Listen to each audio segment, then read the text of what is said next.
Hello students, good morning all of you. आज हम GK में अपना चैप्टर नंबर 5 पढ़ेंगे, जो है सेव इलेक्ट्रिसिटी, यानी बिजली बचाओ। अब इस चैप्टर में हम ये पढ़ेंगे कि हम जो इलेक्ट्रिसिटी है उसको हम किस तरह उसको बचा सकते हैं, क्योंकि इलेक्ट्रिसिटी जो है हमारे लिए बहुत ज़्यादा ज़रूरी है और उसको बचाना भी बहुत ज़्यादा ज़रूरी है। Following are the simple things you can do to save our planet. नीचे कुछ सिंपल थिंग्स बताई गई है जिसकी मदद से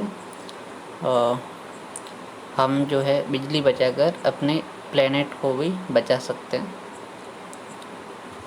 तो सबसे फर्स्ट दिया हुआ है, do not forget to switch off the machines like television, computer, radio, stereo etcetera before you leave the room. जब हम अपने रूम में हो, जब अपना काम कर रहे हो, उसके बाद जब हम अपना रूम छोड़कर जा रहे हों, तो उस टाइम हमें जितनी भी अपने रूम में मशीन्स होती है, जैसे टेलीविज़न है या जो कंप्यूटर है, रेडियो है, स्टीरियो है, इन सब का स्विच ऑफ कर देना चाहिए। ठीक है, अगर ये चालू रहेंगे तो उससे क्या होगा, इलेक्ट्रिसिटी का नुकसान होगा। तो हमें ध्यान रखकर जब भी हम अपने कमरे से बाहर जा रहे हों तो इनको स्विच ऑफ कर देना चाहिए। इसके अलावा जब हमें ज़रूरत हो तभी ही इन चीज़ों का यूज करना चाहिए। उसके बाद सेकंड पॉइंट है, use CFLs instead of bulb.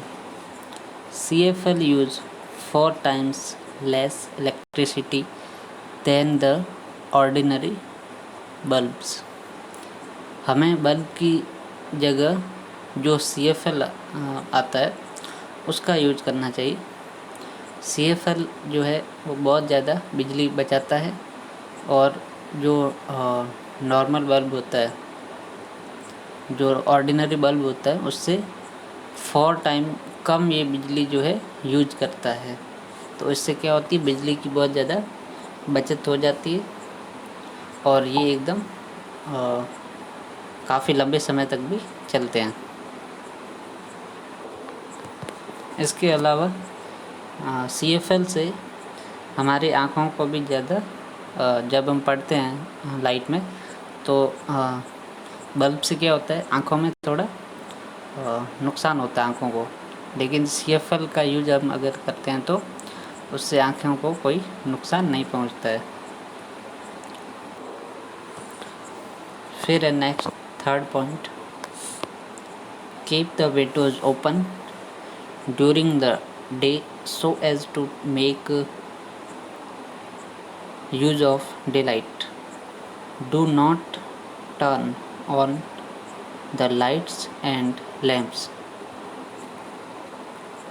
दिन के दौरान जो विंडोज़ होती है, खिड़कियां हैं घर की, उसको खुला रखना चाहिए, जिससे कि क्या है कि हमें घर में लाइट नहीं जलानी पड़े।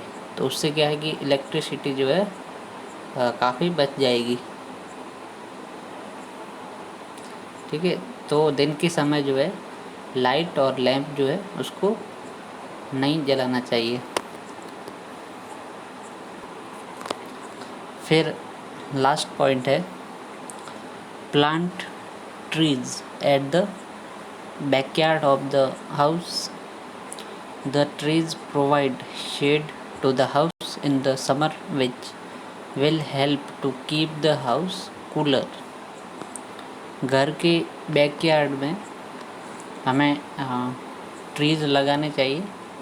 ट्रीज़ क्या करते हैं, हमारे घर को छाया देंगे गर्मियों में, जिसके कारण जो है हमारा घर जो है वो ठंडा रहेगा। तो इसलिए उसमें कूलर या एसी जलाने की ज़रूरत नहीं पड़ेगी। इसलिए इससे भी हम इलेक्ट्रिसिटी को बचा सकते हैं। ठीक है जी, तो ये कुछ पॉइंट्स थे जिसका यूज करते हैं अगर हम, तो इलेक्ट्रिसिटी को सेव कर सकते हैं।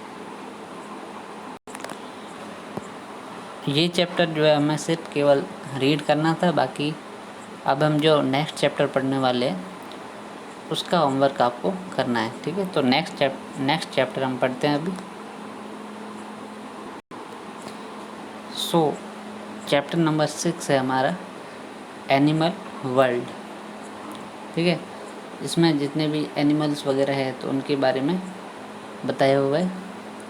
Read the sentence and right answer in the space provided.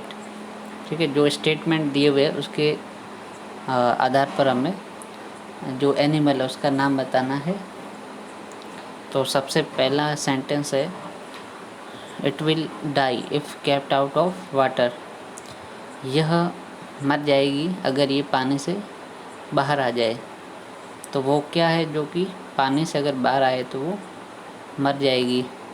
तो वो है फिश यानी मछली। ठीक है, मछली सिर्फ पानी में ही ज़िंदा रह सकती है, अगर बाहर आएगी तो मर जाती है। सेकंड पॉइंट है it crawls slowly carrying its house with it.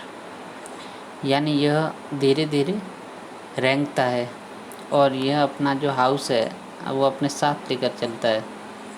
ठीक है, तो वो है स्नेल। स्नेल जो है वो बहुत ही धीरे धीरे वो रेंगता है। फिर थर्ड पॉइंट है a pretty insect with 4 wings. एक बहुत ही खूबसूरत या प्यारी इंसेक्ट जिसके 4 पंख होते हैं। ठीक है, तो वो है बटरफ्लाई यानी तितली। तितली के 4 पंख होते हैं और सबसे खूबसूरत इंसेक्ट जो है वो बटरफ्लाई है। उसके बाद फोर्थ पॉइंट है it has 1 horn and Yeats only plants. इसका केवल एक सींग होता है और ये केवल प्लांट्स को खाते हैं। तो वो क्या है? वो है राइनोसॉर्स। ठीक है, ये जो सेकंड नंबर पे जो फ़ोटो दिया हुआ है ये वाला, ये है राइनोसॉर्स का। ठीक है, इसका केवल एक सींग ही इसका होता है। फिर जो फिफ्थ पॉइंट है वो है an animal you can ride. ऐसा एनिमल जिस पर तुम सवारी कर सकते हैं, जिस पे हम सवारी कर सकते हैं, तो वो है हॉर्स यानी घोड़ा। ये जो है फ़ोटो दिया हुआ है, जो हॉर्स है उसके ऊपर हम राइड कर सकते हैं। उसके बाद 6 पॉइंट है it is kept as a pet and scare away robbers. इसको एक पालतू की तरह रखा जाता है और यह चोरों को डराता है यानी भगाता है चोरों को। तो वो क्या है? वो है डॉग। ठीक है, डॉग को हम एक पालतू जानवर के रूप में रखते हैं और ये हमारे घर की सुरक्षा भी करता है। उसके बाद लास्ट है it has stripes and hunts other animals. यानी इसके शरीर पर धारियाँ होती है और ये दूसरे जानवरों का शिकार करते हैं। तो वो क्या है? वो हो जाएगा टाइगर। ठीक है, टाइगर के शरीर पर स्ट्राइप्स होती है, धारियाँ होती है और ये दूसरे जानवरों को खाकर अपना भोजन जो है वो प्राप्त करते हैं। ठीक है, तो होमवर्क में आपको केवल चैप्टर नंबर 6 ही आपको करना है। ठीक है, चैप्टर नंबर 5 आपको नहीं करना है। ठीक है, आज की क्लास में हम यहीं तक रखते हैं। Thank you.